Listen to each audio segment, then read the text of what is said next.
गोरी अंग्रेजन बहू के जादुई सोने के बाल। सोफिया एक रोड किनारे चल रही थी और वो बहुत रो रही थी। सोफिया बहुत गोरी थी और उसके सिर पर एक भी बाल नहीं था। उसका ध्यान कहीं और था और वो बस रोती हुई चलती जा रही थी। ये सब मेरे साथ क्यों हुआ है? हे भगवान, तुमने मेरे साथ ऐसा क्यों किया? इससे अच्छा होता कि मैं मर जाती। मैं इस दुनिया में पैदा ही नहीं होती। पीछे से एक ट्रक आने लगता है। वो ट्रक बहुत तेजी से आ रहा होता है और सोफिया को उस ट्रक का अंदाजा भी नहीं होता। वो बस अपने गम के चलते रोती जा रही थी और बस चलती जा रही थी। तभी अचानक से वो ट्रक अपनी पूरी रफ्तार के साथ सोफिया को टक्कर मारने ही वाला था कि तभी सूरज उसका हाथ पकड़ लेता है और उसे अपनी तरफ खींच लेता है। क्या क्या तुम पागल हो गई हो? हाँ, तुम्हें अपनी जान की जरा भी परवाह नहीं है?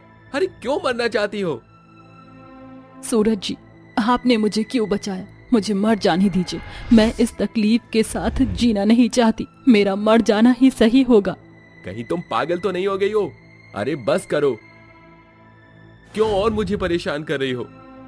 मैं तुमसे प्यार करता हूं। मैं तुम्हें इस तकलीफ में नहीं देख सकता। चलो अब मेरे साथ चलो।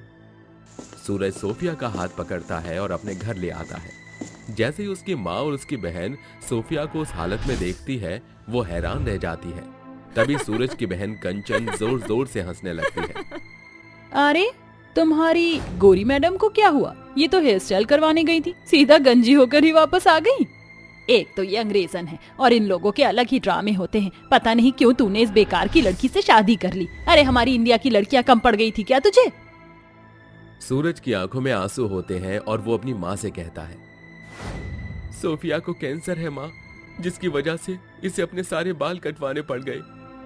सुनते ही कौशल्या और कंचन दोनों ही हैरान रह जाती हैं। कौशल्या अपने मन ही मन सोचती है, विलायती लड़की ने मुझसे मेरा बेटा छीन लिया था। आखिरकार इसकी सजा तो इसको मिलनी ही थी। अच्छा हुआ जो इसे कैंसर हो गया। अरे भैया, तो फिर आप इसे घर पर क्यों लेकर आए हो? अरे इसे तो वहीं हॉस्पिटल में छोड़ाते। पता नहीं इसकी वजह से किसी और को कैंसर ना हो जाए। कंचन, तुम ये कैसी बातें कर रही हो? सोफिया तुम्हारी भाभी है और अपनी भाभी के लिए ऐसी बातें नहीं करते। सोफिया बेचारी अपनी सास और ननद की बात सुनकर रोने लगती है। चलो सोफिया, तुम अपने कमरे में चलो और आराम करो। उस दिन के बाद से सब कुछ बदल जाता है और कौशल्या पहले ही सोफिया को बिल्कुल भी पसंद नहीं करती थी, लेकिन अब वो उसके ऊपर अत्याचार भी करना शुरू कर देती है। कहाँ है ये कलमुही? अरे सोफिया, ओ सोफिया, अरे तुझे घर के काम दिखाई नहीं देते हैं क्या? बोलिए माँ जी, क्या कहना चाहती थी आप? काम चोर की बच्ची, क्या तुझे घर में कोई काम दिखाई नहीं देता? पूरा घर तहस नहस पड़ा है। जल्दी से साफ सफाई कर ले। लेकिन माँ जी, मैं अभी तो सारी साफ सफाई करके गई हूँ। इतना कहते ही कौशल्या उसका हाथ पकड़कर मोड़ने लगती है। I am getting pen, please leave my hand. अंग्रेज की बच्ची, अंग्रेज तो चले गए लेकिन तुझे यहाँ मेरी छाती पर छोड़ गए।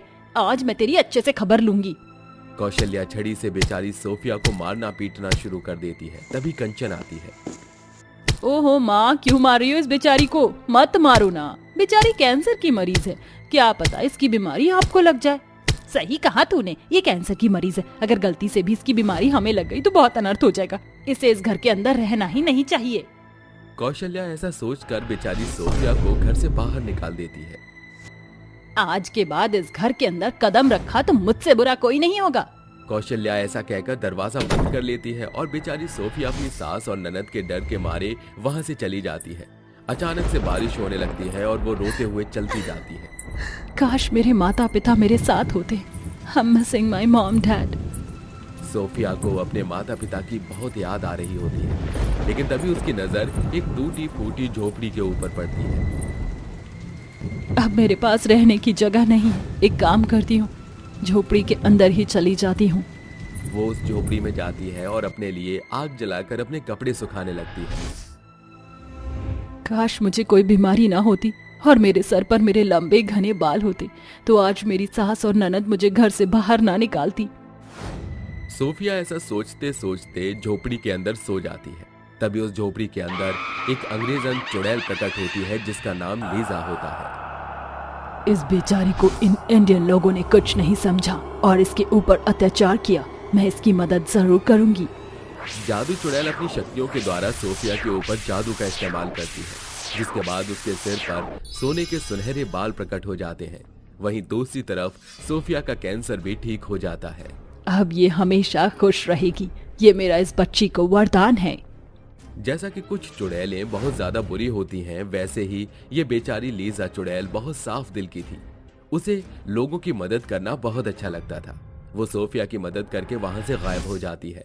अगले दिन जैसे ही सवेरा होता है, सोफिया नींद से जागती है और जैसे ही उसे अपने सिर पर भारी भारी महसूस होता है, वो अपने सिर पर हाथ फेर कर देखती है। अरे ये क्या, मेरे सर पर इतने सुनहरे सोने जैसे बाल कहाँ से आ गए? मुझे तो यकीन ही नहीं होता। सोफिया अपने बाल देखकर बहुत ज्यादा खुश हो जाती है। अब मुझे ससुराल वापस लौट जाना चाहिए। अब सब कुछ ठीक हो जाएगा। माँ जी भी मेरे ऊपर अत्याचार करना बंद कर देंगी। सोफिया वापस अपने घर लौट आती है, जहां उसका पति सूरज उसे देखते ही उसे गले से लगा लेता है और कहता है, ओह सोफिया, शुक्र है तुम मुझे वापस मिल गई। मैंने पूरी रात तुम्हें यहाँ वहां ढूंढा। आखिर तुम घर छोड़कर क्यों चली गई थी? सोफिया अपनी सास और ननद की सच्चाई अपने पति को नहीं बताती। अरे ये तुम्हारे सिर पर सोने के सुनहरे बाल इतने प्यारे हैं, पर ये तुम्हारे सिर पर कैसे आए? सोफिया को कुछ भी याद नहीं था और उसे इसके बारे में कुछ नहीं पता था। मुझे लगता है गॉड हेल्प मी, ये सब उनकी वजह से ही हुआ है। सोफिया के सोने के बाल देखकर कंचन और कौशल्या के मन में भी लालच आ जाता है। अरे वाह, यकीन नहीं होता, इसके सर पर एक ही रात में सोने के सुनहरे बाल उगाए। ये तो कोई चमत्कार से कम नहीं। अरे माँ, चमत्कार नहीं, लॉटरी बोलो, लॉटरी। हमारी तो लॉटरी खुल गई। आज की रात इसके सारे सोने के बाल काट लेंगे और उन्हें बेच देंगे, फिर तो हम मालामाल हो जाएंगे माँ। कौशल्या और कंचन दोनों आधी रात के समय सोफिया के बाल काटने का प्लान करती हैं। जैसे ही आधी रात के समय सब लोग सो जाते हैं, कौशल्या और कंचन दोनों सोफिया के कमरे में आती हैं, जहां पर सूरज नहीं होता। लगता है सूरज बाहर पानी पीने गया है। यही सही मौका है इसके सारे बाल काटने का। चंचल कैंची से बेचारी सोफिया के बाल काटने लगती है और वहीं कौशल्या उसके बालों को बटोरने लगती है। तभी सूरज दरवाजे पर खड़ा हुआ ये सब देख लेता है और उसकी आंखों में आंसू आ जाते हैं। माँ, मैंने तो ये सोचा भी नहीं था कि आप ऐसा करोगी। और चंचल, तुम्हें इतना लालच आ गया कि तुमने अपनी भाभी के बाल ही काटना शुरू कर दिए। तुम दोनों को शर्म आनी चाहिए। अपनी सच्चाई अपने बेटे और भाई के सामने आते देख दोनों माँ बेटी का शर्म से सिर झुक जाता है और उन दोनों को शर्मिंदगी महसूस होने लगती है। बहुत हुआ, अब मैं इस घर में अपनी सोफिया के साथ नहीं रहूंगा। मैं इस घर को छोड़कर जा रहा हूँ। नहीं बेटा, घर छोड़कर मत जा। हमसे बहुत बड़ी गलती हो गई, हम दोबारा ऐसा नहीं करेंगे। भैया, आज के बाद हम ऐसा दोबारा कभी नहीं करेंगे, हमें माफ कर दो। सोफिया के माता पिता बचपन में ही गुजर गए थे। वो बचपन से ही अकेली पली बड़ी है। जब मैं उससे मिला था तो मुझे उससे बहुत प्यार हो गया था। मुझे लगा आप दोनों से मेरे जितना ही प्यार दोगी, लेकिन आप दोनों ने ही मुझे गलत साबित कर दिया है। मैं तुम्हें दूसरा मौका दे रहा हूँ, उसे अपनाकर उसके साथ खुशी खुशी रहो। कौशल्या और चंचल सूरज की बात मान लेती हैं, जिसके बाद वो दोनों सोफिया के साथ खुशी खुशी रहने लगती हैं। हे बेबी, आओ मेरे पास आओ। देखो तुम्हारी छोटी माँ तुम्हारे लिए क्या लेकर आई है। अरे वाह जैकलीन माँ, ये रिमोट कंट्रोल वाली गाड़ी तो बहुत प्यारी है, कितनी सुंदर लग रही है। ये लो, तुम इसे अपने पास रख लो, मैंने तुम्हारे लिए ही खरीदी है। जैकलीन राजू को अपनी गोदी में बिठाकर खिला रही होती है। ये सब सुमित्रा देख लेती है और सुमित्रा चिड़चिड़ा मुंह बनाकर गौरी के पास पहुंच जाती है। अरे तू यहाँ बैठी है और वहाँ तेरी गोरी सौतन तेरे बच्चे को तेरे से दूर करने की प्लानिंग कर रही है। अरे देख, राजू कितना खिलखिलाकर उसकी गोदी में बैठा है। क्या कहा? मेरा राजू उसकी गोदी में बैठा है? अरे ये मनहूस मेरे पति को तो खा ही गई, अब क्या मेरे बेटे को भी खाकर मानेगी? हाँ, जिसकी खैर नहीं। गौरी एक छड़ी उठा लेती है और तुरंत जैकलीन के पास पहुंच जाती है, जिसके बाद वह अपने बेटे राजू को छड़ी दिखाते हुए कहती है, राजू के बच्चे, अगर तुम अभी के अभी मेरे पास नहीं आए तो तुम्हारी खैर नहीं, जल्दी से यहाँ पर आओ। राजू पिटने के डर से अपनी माँ के पास पहुंच जाता है। आखिर तुम अपने आप को समझती क्या हो? तुम्हारी ये पढ़ाई लिखाई और ये चालाक बनना मैं सब समझती हूँ। अरे मेरे पति को तुमने मुझसे छीन लिया और मुझे विधवा बना दिया। इतना तुम्हारे लिए काफी नहीं था क्या, जो अब मुझसे मेरा बेटा भी छीनने आई हो? आप ऐसा क्यों सोचती हो? मैं तो बस राजू को प्यार कर रही थी।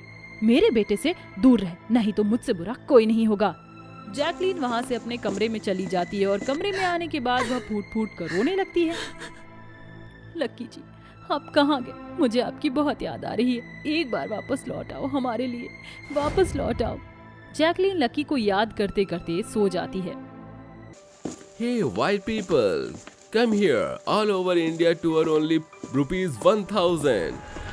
आओ आओ और मुफ्त की सवारी लूटो। लकी कई देर तक आवाज लगाता रहता है लेकिन कोई भी अंग्रेज उसके पास नहीं आता। लकी का काम ये था कि वो बाहर की कंट्री के आए हुए लोगों को अपना इंडिया घुमाया करता था और उन्हें इंडिया की जानकारी दिया करता था। काफी देर से वह इंतजार कर रहा था लेकिन कोई उसके पास नहीं आया था। लगता है आज का दिन बर्बाद हो गया है। चलो अब घर की तरफ चला जाता हूँ। लकी अपनी कार लेकर जाने ही वाला होता है कि तभी एक जैकलीन नाम की अंग्रेजन उसके पास आती है और उसे रोक लेती है। स्टॉप स्टॉप स्टॉप, क्या तुम मुझे किसी होटल में ले जा सकते हो? मैं इंडिया के बारे में नहीं जानती हूँ। मैं अमेरिका से इंडिया घूमने आई हूँ। लकी जैकलीन को देखकर बहुत खुश हो जाता है क्योंकि जैकलीन बहुत खूबसूरत थी, ऊपर से उसे हिंदी भी आती थी।